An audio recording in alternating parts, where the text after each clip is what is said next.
So hello everyone, स्वागत है आपका फिर से हमारे आज के इस नए लेक्चर में। और आज का जो हमारा टॉपिक होने वाला है वो है नील्स बोर का परमाणु मॉडल। ठीक है, आप इंस्टाग्राम से क्या रील्स देख के आए हो या फिर डायरेक्ट आपको किसी फ्रेंड के थ्रू आपको हमारे सीरीज के बारे में पता चला है जिसमें हम जीरो से हीरो लेवल की केमिस्ट्री पढ़ रहे हैं, कमेंट बॉक्स में जरूर बता कर जाएं। ठीक है, बढ़िया। अभी तक अगर आप नए हो तो भाई पहले पुराने लेक्चर्स देखो। अगर आप पुराने लेक्चर्स देख के आओगे तभी आप केमिस्ट्री को बड़े ही आसान वे में समझ पाओगे। अगर किसी से केमिस्ट्री नहीं आती, बिल्कुल समझ नहीं आती है, उसी के लिए ही ये सीरीज हमने चलाई हुई है। एकदम बेसिक हम चीजें पढ़ रहे हैं ताकि आपको कोई भी दिक्कत ना आए। और बेसिक से पूरा एडवांस भाई कंपटीशन लेवल तक की केमिस्ट्री। ठीक है ना, गवर्नमेंट में रेलवे हो गया या आर्मी हो गया या अदर जो ग्रुप्स हो गए उसके बैंकिंग वैंकिंग के, और उनमें साइंस आती है, जो जीएस केमिस्ट्री से रिलेटेड क्वेश्चंस आते हैं, उन सब में यहीं से क्वेश्चंस बनते हैं। और ये 11वीं वालों का भी टॉपिक है और 10वीं वालों का भी टॉपिक है। ठीक है ना, तो काफी इंपॉर्टेंट भी है 12वीं का, सॉरी, कुछ चीजें, क्योंकि हम सारी मिक्स करके चल रहे हैं ना। ठीक है, आज का टॉपिक है नील्स बोर का परमाणु मॉडल। इससे पिछला परमाणु मॉडल हम पढ़ चुके हैं रदरफोर्ड का, और रदरफोर्ड का पूरा मॉडल इससे जुड़ा हुआ है। तो भाई अगर आप सारे के सारे नहीं देखना चाहते तो रदरफोर्ड का जरूर देख लो। 15 या 20 मिनट का लेक्चर है, हो जाएगा आराम से। ठीक है, बढ़िया। अभी रदरफोर्ड भैया के मॉडल में कुछ कमी थी, इतना तो उन्होंने बता दिया था कि परमाणु का अधिकांश भाग खोखला है, बीच में एक धनावेशित नाभिक होता है, बीच में एक धनावेशित नाभिक होता है जिसके चारों तरफ वृत्तीय कक्षा में कौन घूमते हैं? इलेक्ट्रॉन्स। इलेक्ट्रॉन्स घूमते हैं, लेकिन वे क्या एक फिक्स कक्षा में घूमते हैं वृत्तीय पथ पर, ये उन्होंने नहीं बताया था। ठीक है, इसके अलावा परमाणु के स्थायित्व को भी नहीं बता पाए थे कि अगर इलेक्ट्रॉन घूम रहे हैं तो भाई वे कुछ ना कुछ ऊर्जा निकाल लेंगे बाहर, तो इससे तो उनकी ऊर्जा खत्म हो जाएगी, और ऊर्जा खत्म होगी तो वो कहाँ पे आके गिर पड़ेंगे? नाभिक में। ऐसा क्यों नहीं हो रहा है वो भी ये नहीं बता पाए थे, तो इसके बारे में किसने बताया था? नील्स बोर भैया ने। ठीक है, बढ़िया। तो 1913 ईस्वी में लगभग 2 साल बाद, 1913 ईस्वी में लगभग 2 साल बाद रदरफोर्ड के मॉडल के ये मॉडल आया था। इस मॉडल का मुख्य बिंदु क्या थे? सबसे पहला बिंदु ये है कि इलेक्ट्रॉन नाभिक के चारों ओर वृत्तीय कक्षाओं में घूमते हैं, वृत्तीय पथ पर घूमते हैं।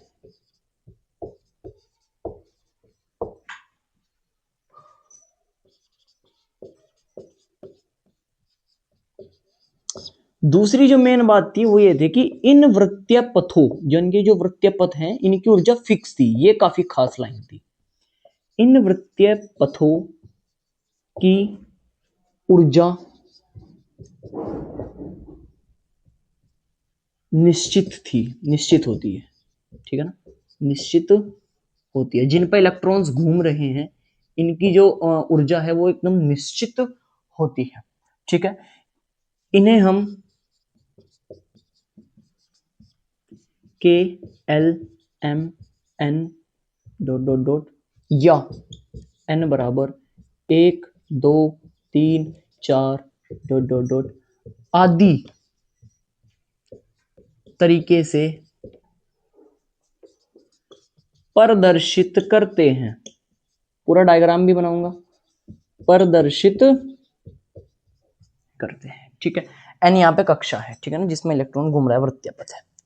बढ़िया, इन वृत्तीय पथों को हम कक्षा भी कहते हैं। अगला मॉडल आप ये भी लिख सकते हो, अगला पॉइंट, कि इन वृत्तीय पथों को कक्षाएं कहा जाता है। बढ़िया। अब यहां से खास बात है, ये बात तो नॉर्मल सी थी जो रदरफोर्ड भैया ने बता दी थी, ये वाली नहीं बता पाए थे कि उनकी ऊर्जा फिक्स होती है। बात क्या है तीसरा मॉडल, कि इन वृत्तीय पथों पर घूमते हुए, ये पॉइंट बहुत खास है, जो कि कमी थी उनकी, इस कमी को दूर करा इन्होंने। इन वृत्तीय पथों पर घूमते हुए इलेक्ट्रॉन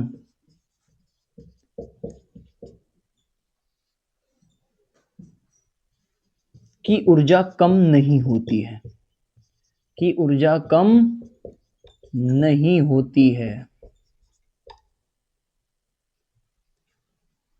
ये लाइन खास थी, ये बताया था इन्होंने, कि इन्होंने नील्स बोर भैया ने, कि इलेक्ट्रॉन्स जब तक इन फिक्स एनर्जी में घूम रहे हैं, फिक्स एनर्जी में, क्यों फिक्स एनर्जी में, ठीक है ना, जहां से इनकी एनर्जी, इनकी ऊर्जा कम ना हो, जब एक ऐसे वृत्तीय पथ पे ये घूम रही है जिसकी ऊर्जा एकदम निश्चित है ताकि उसके इलेक्ट्रॉन की ऊर्जा कम ना होवे, तो इसीलिए इलेक्ट्रॉन उस नाभिक के अंदर नहीं गिरते। मतलब जब इलेक्ट्रॉन जिन वृत्तीय कक्षाओं में घूम रहे हैं ना, तो वे घूमते हुए ऊर्जा लॉस नहीं कर रहे, ऊर्जा मुक्त नहीं कर रहे, ऊर्जा बाहर नहीं निकाल रहे रेडिएशन के रूप में। तो इस वजह से वो जो इलेक्ट्रॉन्स है वह नाभिक के अंदर नहीं गिरते। ये किसने बताया? हमारे पास नील्स बोर भैया ने, जो कि हमें रदरफोर्ड भैया नहीं बता पाए थे। क्यों नहीं गिर रहा? क्यों उसकी ऊर्जा कम नहीं हो रही? क्योंकि एक फिक्स ऊर्जा के वृत्तीय कक्षा में घूम रही है, एक ऊर्जा सत्र में घूम रही है जिसकी ऊर्जा निश्चित है उसमें। ठीक है, अच्छा सर घूम किस वजह से रहा है? घूमने के लिए कोई बल लगता होगा। हाँ, तो जो घूमने के लिए बल लगता है उसे बोलते हैं अभिकेंद्र बल। ठीक है, फिजिक्स में नॉर्मल सी चीज है, अगर आप किसी चीज को घूम रहे हैं तो उसे घुमाने के लिए जो बल लगता है उस बल को हम बोलते हैं अभिकेंद्र बल। और उस अभिकेंद्र बल को कोई ना कोई चीज दे रही होगी इसे, तो नाभिक इसे अभिकेंद्र बल प्रदान करता है। ठीक है, तो चौथा पॉइंट क्या बोल देंगे? इलेक्ट्रॉन को घूमने के लिए आवश्यक अभिकेंद्र बल, आवश्यक अभिकेंद्र बल नाभिक से मिलता है, नाभिक से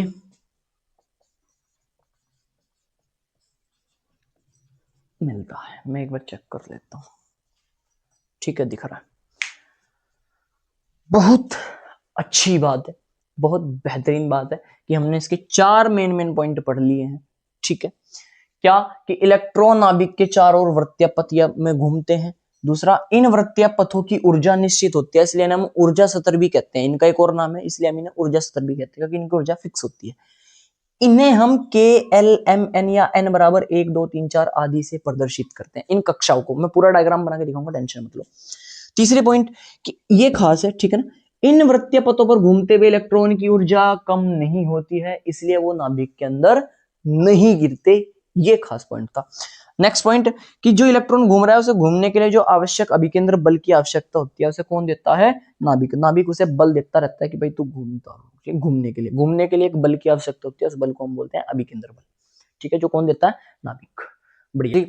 बीच में कैमरा रुक गया था तो मैं दोबारा शूट कर रहा हूँ, दोबारा समझा रहा हूँ क्या लिखा मैंने यहाँ पे। ठीक है, अभी आपने सारे के सारे पॉइंट्स पढ़ लिए होंगे। जो 4 पॉइंट मैंने आपके सामने लिखे हुए थे, आगे के पॉइंट में मैं इसी डायग्राम की सहायता से आपको समझा दूंगा। देखो जरा नेक्स्ट, अभी तक क्या बात हुई कि बीच में एक नाभिक है जिस पर धनावेश है, इसके चारों तरफ कुछ वृत्तीय कक्षाएं होती हैं जिनमें इलेक्ट्रॉन घूमता रहता है। इन वृत्तीय कक्षाओं की ऊर्जा फिक्स है, इसलिए इन पर इलेक्ट्रॉन घूमता हुआ क्या करता है? ऊर्जा मुक्त नहीं करता और वो नाभिक में नहीं गिरता। ठीक है, बढ़िया बात है सर। अब इन्हें हम K L M N O et cetera इससे प्रदर्शित करते हैं, या 1 2 3 4 5 इन कक्षाओं को इन नंबरों से प्रदर्शित किया जाता है। अब इनकी ऊर्जा फिक्स है। सबसे अंदर वाला जो होगा ना नाभिक के एकदम पास, उसकी ऊर्जा सबसे कम होती है, और इसके बाद जैसे जैसे आप दूर होते जाओगे वैसे वैसे ऊर्जा का मान बढ़ता जाएगा। जैसे जैसे आप ऊर्जा का मान क्या होगा? सबसे कम के का, फिर ज्यादा एल का, फिर एम, फिर एन, फिर ओ, ऐसे ऐसे ऊर्जा का मान बढ़ता जाएगा। ठीक है, इसी तरीके से कक्षा 1 की ऊर्जा का मान कम, 2 से ज्यादा, 3 से ज्यादा, 4 से ज्यादा, 5वीं कक्षा का मान जो ऊर्जा का मान होगा वो सबसे ज्यादा होगा। अच्छा सर, 5वां पॉइंट क्या है सर? 5वां पॉइंट आप हमें समझाने का प्रयास करें। देखो 5वां पॉइंट देखो जरा, अगर मैं क्या करूं, यहां से इलेक्ट्रॉन को कुछ ऊर्जा दे दूं। मान लो यहां पे कोई एक इलेक्ट्रॉन बैठा हुआ है, बाहर से मैंने इसे कुछ ऊर्जा दे दी। क्या दे दी? बाहर से कुछ एक्स्ट्रा ऊर्जा दे दी। अब अभी तो इस पर ऊर्जा कम थी इसलिए यहाँ पे बैठा हुआ था। जैसे ही बाहर से इस पे कुछ ऊर्जा आई तो ऊर्जा 30 पे ऊर्जा ज्यादा होगी, और ज्यादा ऊर्जा होगी तो फिर ये यहाँ पर रह नहीं सकता, ये किस में जाएगा? इससे उच्च ऊर्जा वाले पे। मान लो इससे ऊर्जा 3 यहाँ पे चला गया, ये इलेक्ट्रॉन कहाँ पहुंच गया? यहाँ पे। भाई जैसे ही मैंने इस इलेक्ट्रॉन को ऊर्जा दी होगी तो इसकी ऊर्जा ज्यादा हो गई, और इस वाली कक्षा में कौन रह सकता है जिसकी ऊर्जा कम होगी? तो जैसे इस पर ज्यादा हुई, बाहर से ऊर्जा मिली, तो ये एकदम उच्च ऊर्जा स्तर में चला गया, यहां से एकदम यहाँ पे पहुंच गया। ठीक है, पहुंचने के बाद ये कुछ समय तक यहाँ पे रहेगा, इसके बाद ये वापस अपनी कक्षा में आ जाएगा। लेकिन अपनी कक्षा में आने के लिए से कुछ ऊर्जा निकालनी पड़ेगी, कुछ ऊर्जा बाहर निकालनी पड़ेगी। तो इस समय जब ये ऊर्जा बाहर निकालता है तो रंगीन रेखाएं आपको दिखाई देती हैं। जैसे ही ये इलेक्ट्रॉन वापस अपनी कक्षा में आ रहा होगा तो यहां से कुछ रंगीन विकिरणें निकलती हुई दिखाई देंगी, कुछ रंगीन विकिरणें निकलती हुई दिखाई देंगी। इसे ही स्पेक्ट्रम बोला जाता है। मैंने हाइड्रोजन स्पेक्ट्रम की बात करी थी पीछे, इसे ही स्पेक्ट्रम बोला जाता है। ठीक है, अच्छा सर। तो जैसे इलेक्ट्रॉन को ऊर्जा मिली, यानी कि इसने ऊर्जा को अवशोषित करा, इलेक्ट्रॉन ऊर्जा को अवशोषित करके, पांचवा पॉइंट लिख रहा हूं मैं, इलेक्ट्रॉन ऊर्जा को अवशोषित करके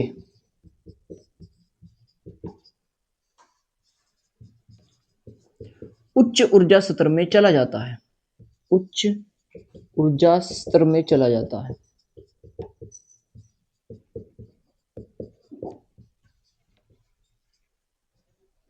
यहां पे बहुत कम समय तक ये रुकता है, बहुत कम समय तक।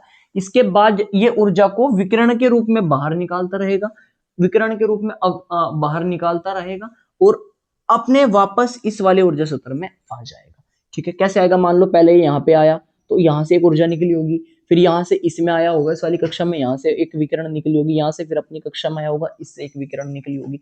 तो कई रंगीन विकिरण निकाले देते हैं, इसे हम बोलते हैं स्पेक्ट्रम। नेक्स्ट पॉइंट नंबर 6, उच्च ऊर्जा स्तर में, उच्च ऊर्जा स्तर से, यहां से कुछ एनर्जी गई होगी इसके पास, उच्च ऊर्जा स्तर से वापस आते हुए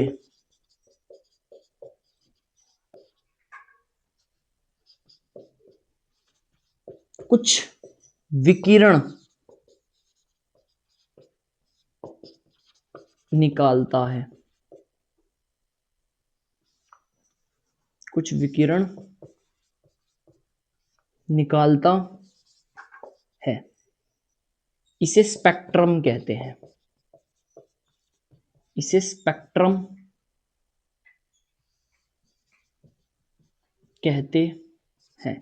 अब ये पूरा स्पेक्ट्रम है क्या, कैसे काम करता है, वो सब हम पढ़ेंगे नेक्स्ट लेक्चर में, इसके लिए अलग से लेक्चर बनाएंगे। ठीक है, बढ़िया। क्या हुआ? पांचवा पॉइंट क्या था कि इलेक्ट्रॉन को जब ऊर्जा बाहर से मिलती है तो ऊर्जा को अवशोषित करके उच्च ऊर्जा स्तर में चला जाता है।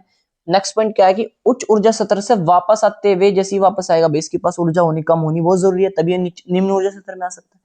तो वापस आते हुए कुछ ऊर्जा को यो विकिरण के रूप में बाहर निकालता है, इसे ही स्पेक्ट्रम बोलते हैं। जिससे विभिन्न विभिन्न रेखाएं आपको बनती हुई दिखाई देती है, जिनका रंग अलग अलग होता है।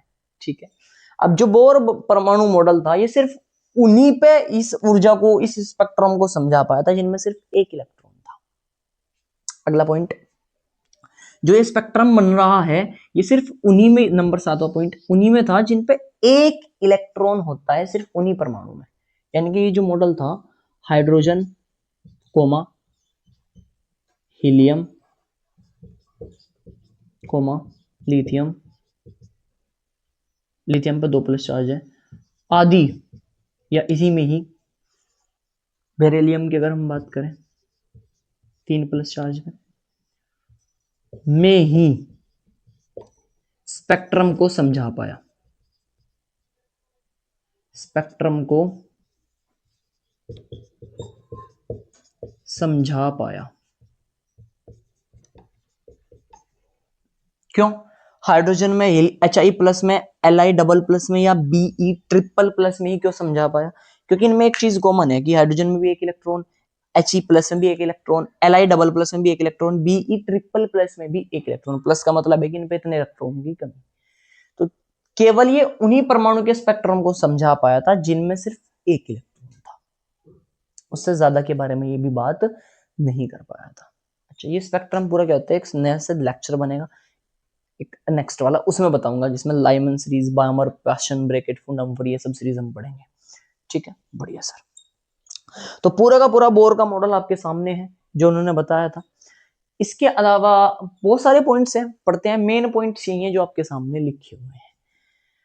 बेहतरीन है, आपको उम्मीद है आपको बेहतरीन तरीके से पूरा का पूरा लेक्चर समझ आ गया होगा।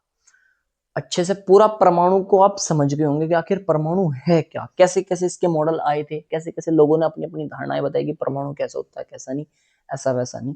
परमाणु ऐसा होता है भाई जैसे आपके सामने बना हुआ है, बीच में नाभिक होता है, नाभिक पे धनावेश होता है, इसके अंदर प्रोटॉन और न्यूट्रॉन्स होते हैं, इसके चारों तरफ कुछ वर्त्य कक्षाएं होती है जिन पे इलेक्ट्रॉन्स घूमते रहते हैं। इसका अधिकांश भाग खोखला है, देखो ये सब खोखला है, इसमें कुछ नहीं, खोखला है।